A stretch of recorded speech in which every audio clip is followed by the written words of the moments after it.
TV serial कथा अनकही के एपिसोड की शुरुआत कविता द्वारा कार्यकर्ता को निर्देशन देने से होती है, जबकि कैलाश उसके पास जाता है और कहता है कि कथा ने हाल ही में उसके जीवन में प्रवेश किया है, लेकिन वो शादी कर रही है।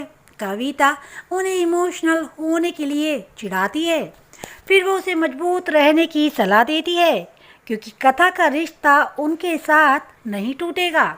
एहसान वहाँ पहुँचता है और कैलाश और कविता दोनों को आश्वासन देता है कि वियान उनसे कथा नहीं छीनेगा और वियान जोरू का गुलाम बन जाएगा। कविता मुस्कुराई। युवराज एहसान से जुड़ते हैं। वे दोनों कैलाश के साथ एक लड़के की यात्रा के बारे में चर्चा करते हैं। कविता उन्हें याद दिलाती है कि सगाई पर ध्यान दें और उन्हें परेशान ना करें। वे तीनों बाध्य होकर वहाँ से चले जाते हैं और कविता भावुक हो जाती है। वियान के पास जूस है जिसे कथा नोटिस करती है और उसे अपनी निराशा दिखाती है। कथा ने नोटिस किया कि वियान अधिक स्नैक्स खाने की कोशिश कर रहा है, इसीलिए वो उसे इशारा करती है और एक तरफ चली जाती है। वियान कथा में जाता है। कथा वियान को अपना ख्याल न रखने के लिए डांटती है और ये भी पूछती है कि क्या वियान ने तेजी को अपने स्वास्थ्य के बारे में बताया था। वियान बताता है कि वो चिंता नहीं करना चाहता। तेजी ने यह भी आश्वासन दिया कि वह उसके स्वास्थ्य का ख्याल रखेगी। कविता ने घोषणा की कि उन्हें कथा और वियान की सगाई समारोह शुरू करना चाहिए। कथा वियान को वियान कहकर बुलाती है, जिससे वियान खुश होता है और वो कथा के सामने ये भी व्यक्त करता है कि जब कथा उसे मिस्टर रघुवंशी कहती है तो उसे कितनी नफरत होती है। कथा उन्हें भी श्री रघुवंशी कहती है और फिर वहाँ से चली जाती है। कथा वियान की सगाई की रस्म शुरू होती है। तेजी कथा के सिर पर चुन्नी रखती है और उसे और आरव को मिठाई खिलाती है। आरव तेजी को गले लगाता है, जिससे तेजी भी असहज हो जाती है, लेकिन वो इसे छुपा लेती है। कविता वियान को शगुन देती है और इसे मिठाई भी खिलाती है। कुछ कार्यकर्ता उपहार लेकर वहां पहुंचते हैं। कोई वियान को बुलाता है और याद दिलाता है कि कैसे उसने उसे धोखा दिया था। हर कोई भ्रमित दिख रहा है। वह व्यक्ति वियान के साथ अपने रिश्ते के बारे में अपना भाषण जारी रखता है।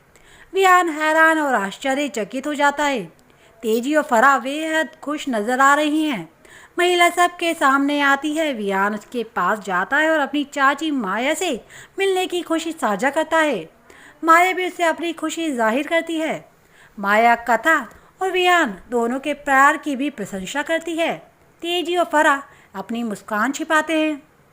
कथा और वियान खुश दिख रहे हैं। कथा उन उपहारों को देखती है जो कार्यकर्ता ले जा रहे हैं।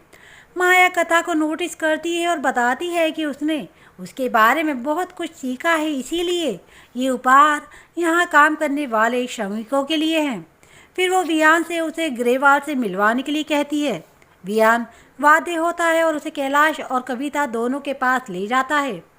वियान माया को कैलाश और कविता से मिलवाता है और उसके पालन पोषण में माया के योगदान की प्रशंसा करता है और एक इंसान बनने का श्रेय भी देता है। माया अपने दिवंगत बेटे आदित्य की पत्नी होने के बावजूद कथा और वियान के रिश्ते को खुले दिमाग से स्वीकार करने के लिए ग्रेवाल की प्रशंसा करती है। कथा, कैलाश और कविता भावुक हो जाते हैं। कैलाश असहज हो जाता है, लेकिन कथा की खातिर इसे छुपाता है। माया भी तेजी के व्यवहार के लिए उससे माफ़ी मांगती है।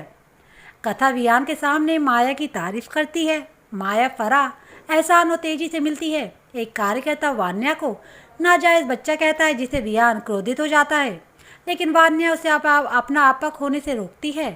तेजी और फराह अपनी खुशी छिपाती हैं। माया वान्या को उकसाने की कोशिश करती है, लेकिन उसे एहसास होता है कि वान्या नहीं गिरेगी, इसलिए वो सभी से माफ़ी मांगकर और कार्यकर्ता को चेतावनी देकर स्थिति को संभालती है। कैलाश कविता से सवाल करता है कि माया ने आरव के बारे में क्यों नहीं पूछा। तभी आरव, जो अपने चचेरे भाई के साथ खेल रहा है, माया के पास गिर जाता है। वो अपना परिचय वियान के बेटे के रूप में देता है। माया हैरान रह जाती है। कथा माया को बताती कि आरव उसका बेटा है। माया आरव को गले लगा लेती है। बाद में माया वियान को हमेशा अपने दिल की सुनने की सलाह देती है। फिर वो कथा से कहती है कि वो उससे बात करना चाहती है और कथा देखती रह जाती है।